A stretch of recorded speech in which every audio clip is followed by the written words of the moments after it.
8 women, 8 businesses built from scratch, 8 leaps taken without a net. None of them had a playbook. None of them did it the right way.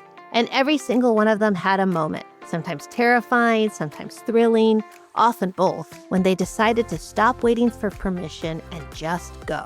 I'm Monica Argandonia, and this is Path Found. Today we're bringing together 8 voices from our archive in one conversation about what it actually takes to build something of your own. Not the highlight reel, the whole messy, doubt-filled, kept-going-anyway story. This one's for anyone standing at the edge of a leap right now. Every business starts with a seed, and for these women, the seed was rarely what you'd expect. It wasn't a business plan, it wasn't an MBA, it was usually something much more personal, a gap they noticed, a skill they didn't know they had, or a whisper they'd been ignoring for years. Kristina Marler spent years producing high-end events in New York, Bon Appetit magazine, American Express Platinum events, Wine Spectator, before becoming a stay-at-home mom in California. When the pandemic hit, a friend asked for help unpacking a new house. That one afternoon changed everything.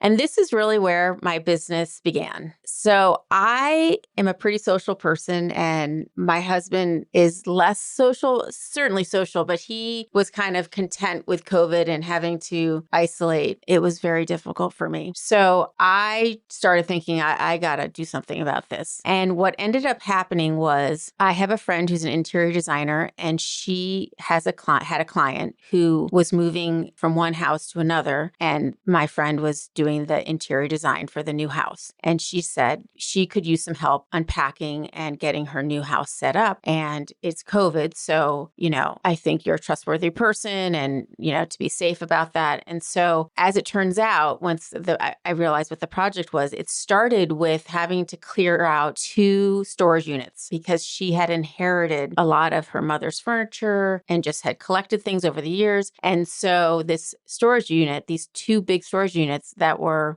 she's paying several $100s on each a month, she realized this is crazy. And so that's where that sort of started. And then it went from there because I became sort of this trustworthy person. I was, kind of allowed in the house, and we were, masking up, very safe. And that got me thinking from there how I, as a mother, had, like many mothers, was trying to homeschool and do all these things during COVID. And we were buying off of Amazon like it was crack. Right.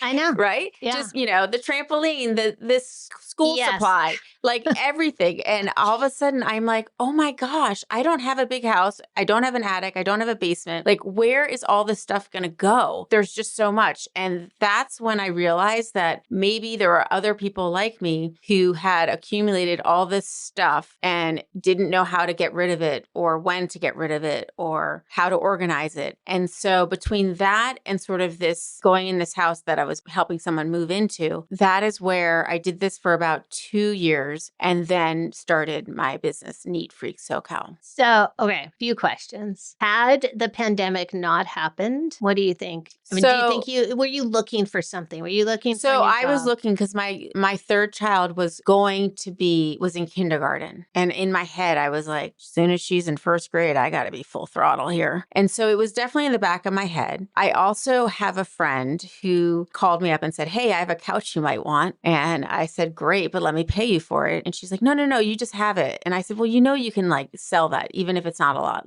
I can't just take your couch. So she was moving as well. That's why she was trying to get rid of the couch. And I said, how about I help you move into your kitchen and then I'll take your couch. So she said, great. So her husband...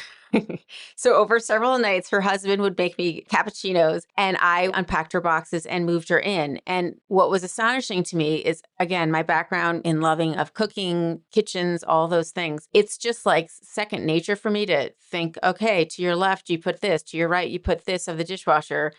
This is where all these things go. And this friend of mine was absolutely blown away. She had put cat food, because she had done a little before I started helping her, but she had put cat food in that cabinet to the left of the stove. And I said, why is that here? And she said, well, because I have to feed my cat twice a day. I said, okay, can we find a better place that's accessible, but maybe leave that for your oils and things that you're using next to the stove? She's like, yeah, I never thought of it like that. And so that kind kind of also put a seed in my head. So all these things, along the way were kind of like, and again, this is now 5 years ago, essentially. This was all when I think now 5 years later, there's a lot more, you hear the term professional organizer. But I think 5 years ago, it was still newer. And I thought, can I really make money doing this? Is there really a need? Well, sure enough, there has been. So plug for your business. It is called Neat Freak SoCal.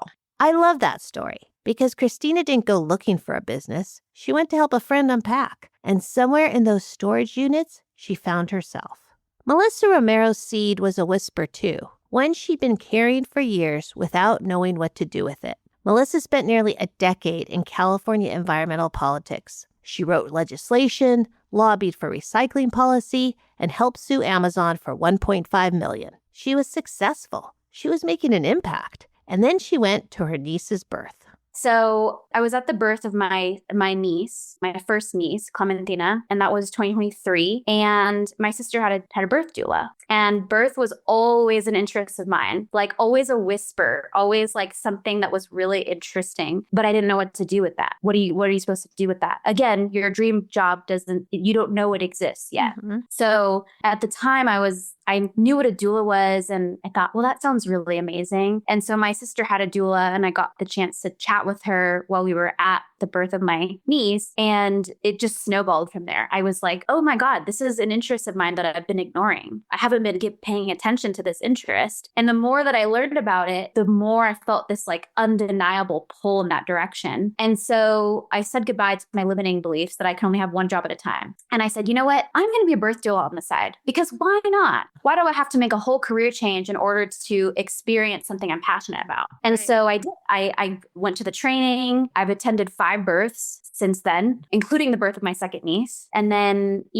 I knew that it wasn't an option. I had to do this. It was like inevitable at that point. And so it was something I did on the side for a while, for 2 years. And every time I would do it, and I'd be in a hospital room with someone in labor, and it's like 2 a.m, and my back hurts because I'm like helping them with some counter pressure in between contractions, I would think to myself, and I would still do this over my other job, like really? Over and over and over again. Wow. Like it just felt, I don't know, it felt right. She left her job in December. At the time of this recording, she was in Mexico in a Spanish immersion program because there's a shortage of Spanish-speaking doulas in Sacramento, and she saw the gap. That's Melissa in a nutshell. Even in the middle of a career leap, she's already thinking about who isn't being served. Eleanor Guthrie's origin was more deliberate. She knew she wanted to start something, so she just had to find the right thing. And what she found was a gap so specific, so why doesn't this exist, that she essentially invented a category, knit denim. I started it because, in college, I've always led a very active lifestyle. And in college specifically, I was riding my bike a lot around the town and to get to classes. And I was always, switching between my yoga pants or my non-stretch denim. And I didn't like looking like I just got out of a workout class when I wear the yoga pants. But then obviously the non-stretch denim is very hard to move in and it's not very comfortable. And then in the summer, I would wear my knit shorts. I had like a knit shorts collection, and I loved riding my bike in the knit shorts. They were comfortable. I looked cute. People always wanted to know where I got my shorts from. And so I thought like maybe there's a way that I can combine these concepts. So, I've got denim that's comfortable, fashionable. I can work out in it. It's knitted. And then I just threw myself into it, basically. I've never considered myself creative until I started my business. And then I realized I actually am creative. So, at the very beginning, it was very kind of nerve-wracking or uncomfortable to share my art with people because I've never put out creative work before. And, now I'm so used to, I get so many different reactions that I don't care if it's good or bad for the most part. But at the time, it really kind of hurts, or you take a punch to the stomach if people are kind of like, what's that? Or that's weird. Or if they don't understand it, it's hard. But you do have to get past that in order to build a bit. You got to get past it, used to it. Like it's just something that is always going to happen. And Kayla Anderson built Riparian Media not because she planned to, But because the freelance work she was doing on the side quietly crept up and matched her nonprofit salary, she noticed. She did the math. She jumped. Once I got that third client in October of 2022, I realized that the freelance work was just about replacing my salary, the nonprofit. And after a lot of thinking, I was like, you know what? I'm just going to start my own company. I think I could do this. I've been creating content since 2018. I obviously know what I'm doing, or at least I hope I know what I'm doing, because there's a lot of self-doubt in all this. And I think this is the bane of any creative's existence, where you always think that what you're making is just atrocious and bad and you don't know what you're doing. But then other people are like, no, like, it's good. What do you mean? We really like it. We wouldn't be working with you if we thought otherwise. So I put in my 2 weeks notice. I was very polite. It's like, I like you guys. Here's my 2 weeks notice. I'm going to be doing this. And so I started my own company on November 1st of 2022, called it Riparian Media. Here's the thing about leaps. The jump itself is almost never the hardest part. It's the landing. The moment the adrenaline wears off and you realize you're actually doing this, alone, with no one to tell you what comes next. Londa Jensen's path to entrepreneurship ran through some of the most unexpected terrain I've ever heard on this show. After years in international education, she lived in Egypt, taught in Iraq, managed a BRICS semester in Russia, China, and India. She took a job that seemed financially smart and ended up in handcuffs, literally. And he was like, basically, it's cannabis. And he was like, cannabis is legal now. You know, we have what do they call it? It was like a medical collective, and we have all the paperwork. And, you know, I trusted this person, and this was so outside my wheelhouse. But then he also like flashed a number in front of my eyes that I could like barely comprehend. You know, I'm thinking about the student loans in the back of my head. And I agreed. And man, did I learn some big lessons from that experience, because number one, I think it's very easy to take a job for financial reasons. You know, it's very easy to look at that number and think like, wow, that's going to help me. I'm going to be able to buy a house, or I'm going to be able to pay off my student loans, or I'm going to be able to do whatever. But the question is, are you going to feel good about yourself doing it? And I discovered that I did not feel good about myself doing it. And while I wasn't doing anything particularly egregious, you know, I was the operations manager. So I facilitated like tracking money and payments and ordering supplies and HR. Like, it was like a normal job from my perspective and the way that I ran it, right? But one of the locations that we had, SWAT officers cut the gate, kicked the door in, and I was there with the grower, and he was just showing me like how things were going. We were having one problem in this room, or in the back room, you know, we hear a sound, but it could be like our water pump. Well, anyway, 13 SWAT guys come in with guns and are like, get on your knees. And I'm just like, oh my God, like I've spent my entire life being a teacher. Like, this is insane, you know? And they're asking me questions like, are you a gang member? Where are all the drugs? Where are all the weapons? Where's all the money? And I'm just like I can't even wrap my mind around it, because I'm just like, I'm running a business, you know? So I got arrested, and I was charged with 3 felonies: distribution, cultivation, and sales. 3 felony charges. She kept going. Here's what happened next. And I had never felt worse in my life. Like, I felt like I had hit the bottom of like everything. I didn't even know I could feel this bad, you know? And I felt so much shame and, you know, just disappointed in myself. So there was like a period of probably 6 months where I had to continue working there, because I wasn't going to be able to find another job while I have 3 felonies pending. So I waited until my case was cleared. They ended up, after a lot of money, dropping them to a misdemeanor charge of operating without a business license. Okay. And so at that time, I had recently was like about to get married, and my partner is not from the US. And so we were about to have to go through immigration, and I was going to have to be the financially responsible party. And so I'm just like, oh my God, everything's going to be fine. So I started applying for jobs, and I was like, I will literally, at this point in my life, I was like, I will do anything I needed to pay this bare minimum number of money so that I can be this person on paper for my husband. And so I probably applied to, I don't know, maybe 200 jobs. And I found this job that I don't think at any other time in my life may have piqued my interest, but because I had hit such a low point in my life, and I was starting to like try to, you know, I've like made my first vision board, and I was just like, how do I change the place that I'm in? Because I don't know how else to get out of this, so I'll try anything. So I read this book called You Are a Badass, and I made my first vision board. board. And I remember the first thing on my vision board was, "You are not a criminal." And I found this job at Manifestation Babe, and it was like, assistant, Jill of all trades. And I was like, I can do that. So I applied for the job. And, when I had the interview, one of the things that they had asked me to do in the interview was to plan a retreat to Bali. And I was like, oh, I could do this in my sleep. Yeah. So I did that and I got the job. And, when I started there, the pay was a third of what I was making in cannabis. But I was like, I'll work hard. Like, this won't be forever. And now it's 8 years later, and I'm the CEO of that business. From 3 felony charges to CEO of Manifestation Babe, and now the founder of Manifested Adventures, her own transformational travel company. Eleanor Guthrie's version of the hard part was slower, and in some ways more insidious. She spent years building something genuinely new, and then watched bigger brands absorb it without credit.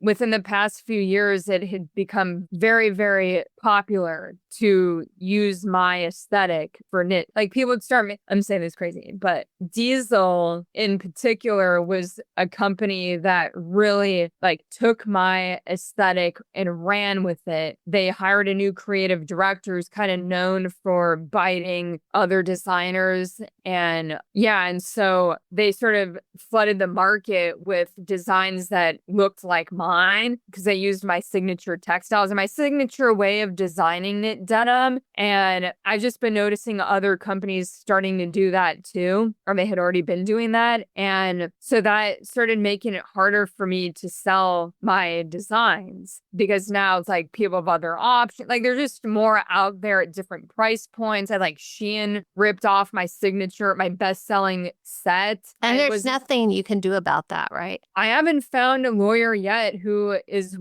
telling me that there is something I can do. I was like, isn't there something I can do to protect the signature aesthetic of these textiles? Because people for years and they still kind of do this, but now it's so widespread. People don't understand anymore that it originated from my brand, but people would always be like, oh my God, is that Nord's? Is that Nord's? Is that Nord's? Like, on Instagram, random people don't even know. They'd comment on a photo. I'm like, no, it's not. No, it's not. It's not Nord's. But I haven't found a lawyer who says that it's possible. So yeah, it's been sort of a more recent decision to kind of take a step back from selling clothes, because what I've determined is that, or realized, I've been acting like a free research and development and marketing arm for the industry with all of my textile developments. Because I'll develop a textile, then I'll get it on a bunch of celebrities, and then maybe written up in a media outlet. And so then these big companies are mood boarding my stuff, oh, this is already gaining traction, let's just put our own spin on it, or let's make our own design out of that textile. We already know it works. And I'm I can't keep funding that. So now that's where I'm now in this sort of pivot situation where I'm I need to break from focusing on selling clothes. I'll still kind of do it here and there, but it's not going to be my main focus. And I now want to sell my textiles to these other companies. If I can't beat them, I will try to join them and hopefully build up my name that way and my reputation kind of on the back end. And then I can circle around and come back to my brand later, or build a different brand, or not maybe I'll be happy just doing what I'm doing with the fabric. Vicky Yalaredal was one of the only women in early tech, rolling out the first personal computers at Northrop Grumman in 1989. She helped build GeoCities and sell it to Yahoo. She helped build FrontBridge and sell it to Microsoft. But the part of her story I keep thinking about is this.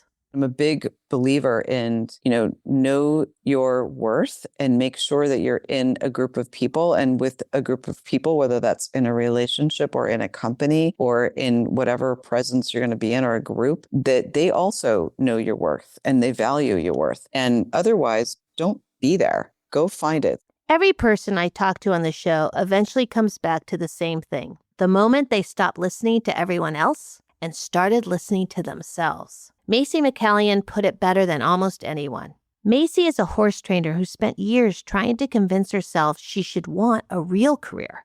Her grandfather was a doctor, her dad a lawyer, her uncle a renowned sociologist at MIT, and here she was working in a barn. She knew she was good at it.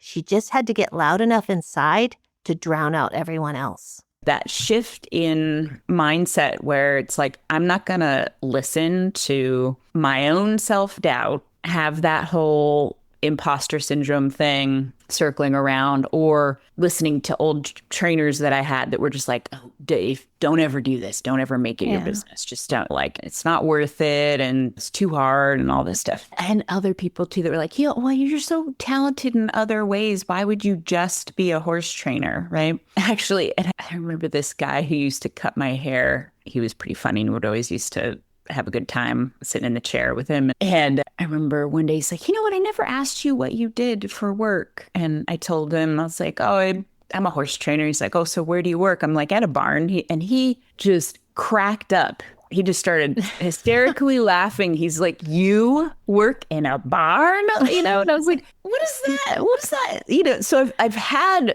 that kind of reaction to it in a lot of different ways, but just sort of this like, why would you do that? Or, oh my God, I can't believe you do that. And then I've also had the opposite end of the spectrum where people are just like, oh my God, that sounds so amazing. What a dream. Oh, it's a fairy tale. Aren't you just blessed every day? And I'm like, no, it's not like that. What job is like that, right? Like, let's be real. It's not, unicorns and rainbows all the time, right? It's a job. But that turning point is important because it's almost like parsing out the voices in your head, right? There's always going to be a naysayer voice, right? In anyone's head. Always. And it's like, when do you listen to that because you know that it's giving you accurate information? And when do you say, oh yeah, that's from when I was a kid, or that's something that society told me, or that's something, mentor told me, or something like that, but it's difficult to do that. But it's like that developing a strong intuitive sense, I think, is just so important. It's like, and that's why that Gestalt Institute, I think, was really important for me too, because it was like I was working on myself and getting stronger in who I was and what I knew to be true for me, not what was true for someone else projected onto me. And so from my perspective, that's such an important thing for everybody to work on, right? Is just working on yourself and strengthening your own intuition, strengthening your own relationship with yourself so you can trust yourself and so you're not just listening to the noise. Kayla Anderson found her quiet voice in a journal. She was in a hard season, depressed, going through the motions, when she flipped back through her entries and realized every page was the same. Something clicked.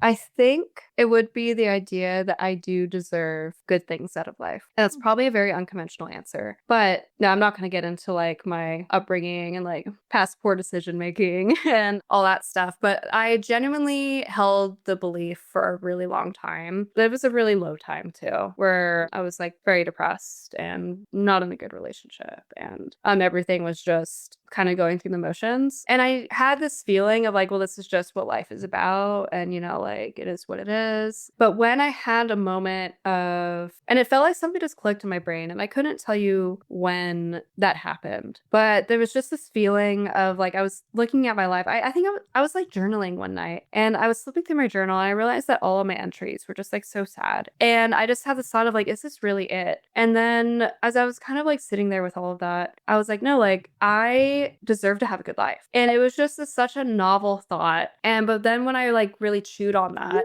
and it's not the idea, like when I say like I deserve to have a good life, I don't mean it in like the pretentious way of like I deserve to be a billionaire and have a private jet and have servants, and like it's not that at all. But it's just the idea of like, no, like I deserve to have good friends, and I deserve to like feel happy when I wake up, and I deserve to feel like I matter, not because I've done anything, just from the fact that I'm alive and I'm breathing. Like everyone has inherent value, and I do as well. And that's something that I've told like my friends, like, it's so easy to tell like a friend that's hurting or a community member that's hurting that like, hey, like you have value and you have this. And I kind of was really thinking about it. It's like, how come I can tell that so easily to other people, but I can't tell that to myself? And if it is true for other people, then it has to be true for me. And it's that thought that spurred me moving up here. And it spurred me quitting that startup. And it spurred me starting my own company and choosing the friends that I'm choosing and like being really intentional about like who I'm dating and being like even with like the type of clients that I work with.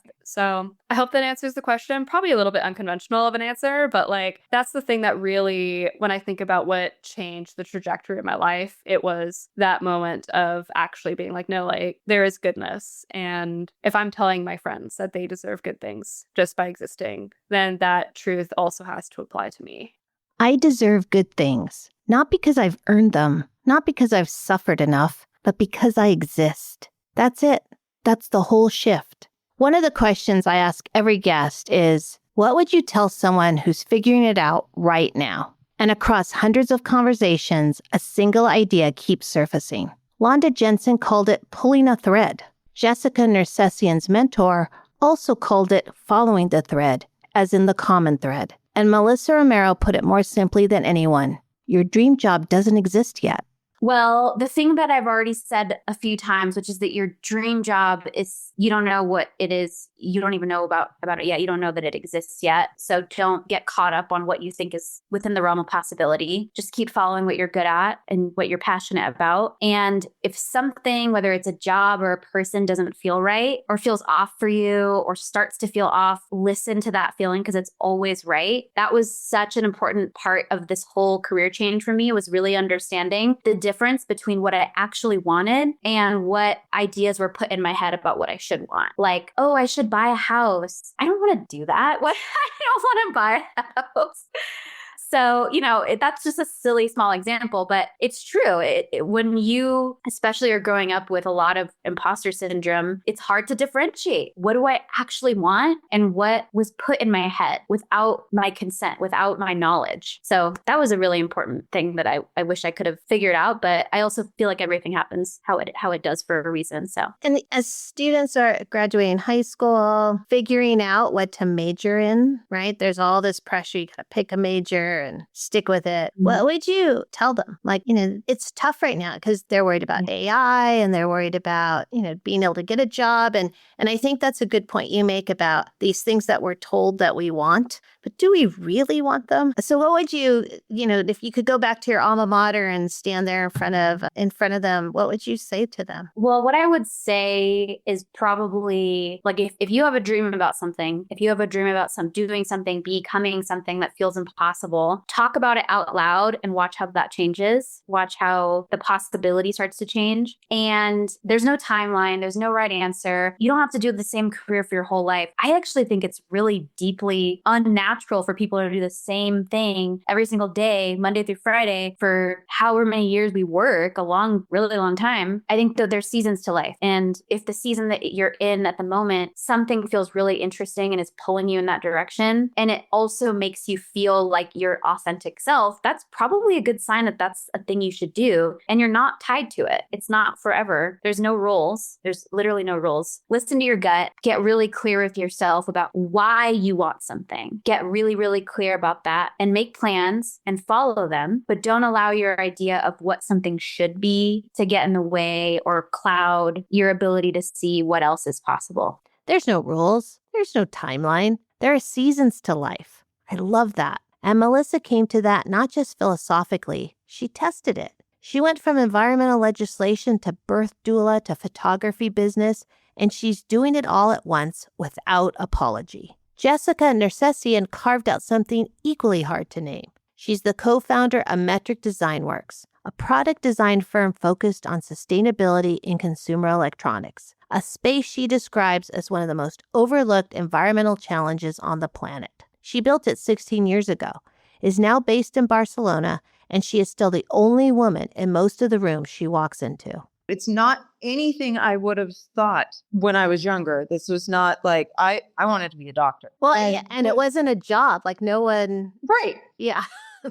I carved it out. You created a job. I have a dear aunt who is not my aunt. She's a dear friend, and she worked for the World Food Program with the UN. And when I was young and I was asking her how she got to be, she always said, just follow the thread. And I think there's a bit of that where you just keep going towards what lights you up and interests you, and trusting that wonderful people will meet up with you and resonate. It can feel risky. It can feel scary. I think there is this promise in the US that if you go corporate, you will have healthcare and you will have safety and you will have stability. But my experience was corporate didn't offer those things. And I've really enjoyed forging ahead and having our own business. It can feel risky, but ultimately you have better agency of who you are and be able to say, this is a customer that I don't resonate with. I don't want to support them. That's the thing about owning your own business that no one puts on the brochure. You get to decide who you work for. You get to say no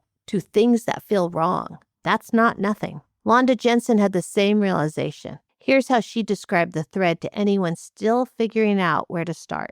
Unless you want to do like a really specific thing, right? Like you want to be like a civil engineer or a neurosurgeon or something that where it's like, okay, you really need to kind of buckle down and focus and do that path because it's a long one. If you don't know, I mean, here's the other thing. It's like, it's never too late to do anything, right? But I think it's like, if you're at university and you take a class and that opens something for you, take another step further there. Because like, I know I took a class on like Russia and Islam and the former Soviet Union that had nothing to do with business. It was obviously one of the elective courses, but it stirred something in my mind that I was more curious about. Did it also lead to me ultimately learning Arabic? I don't know, but it was like a part of it. Just like pulling at a thread, right? So if you find yourself finding something that you want to know more about or that you feel drawn to, like keep pulling at that thread, talk to your professor, ask him if he knows of an internship or if he knows anybody who works in a space or has jobs like that. Like you got to pull to your network and pull the thread because every conversation you have will lead you to a new place. Every course you take, every new person you meet is leading you as you pull that thread, and you never know what you're going to find there. You know, I remember taking an organizational behavior class, and that was a huge thread in ultimately ending up in intercultural relations because the part of organizational behavior I found to be the most interesting was those cross-cultural examples. Like you're just pulling at a thread and like you're going to find a little of it here, you're going to find a little of it there. The irony is like my operations class that I took in college, I had the worst grade that I ever got in my life.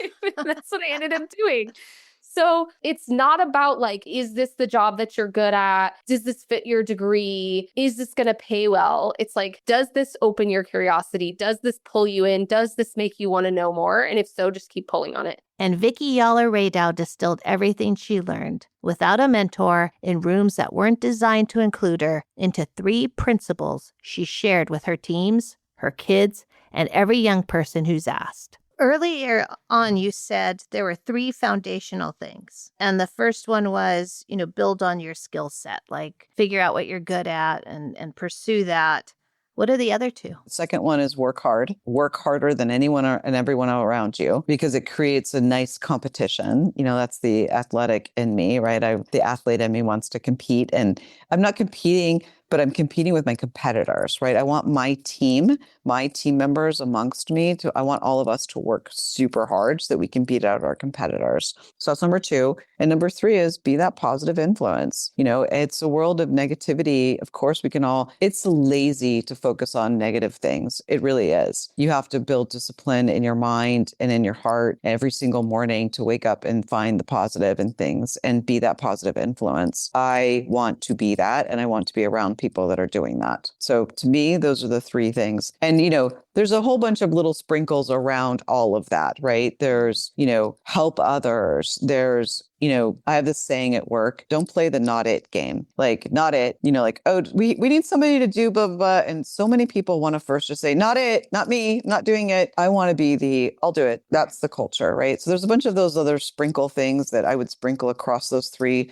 foundations. But for me, where I found the most success is abiding by those 3 things. 8 women, 8 different industries, 8 leaps. And woven through every story, the same stubborn truth. There is no single right way to build a meaningful life. There's only the willingness to start. Kristina mailed a homemade fortune cookie to Martha Stewart, and it led to a career in events. Melissa attended her niece's birth and heard a whisper she'd been ignoring for years. Londa got arrested, and it led to a CEO title and her own travel company. Eleanor got copied by Diesel, and it led to a pivot that might change everything. Macy listened to the quiet voice, and it led her to the barn, which led to the business, which led to the life she was always supposed to have. Kayla decided she deserved good things, and it led her to Vancouver, a company, a team of 7, and a documentary. Vicky followed curiosity into the guts of computers at a defense contractor, the only woman in the room,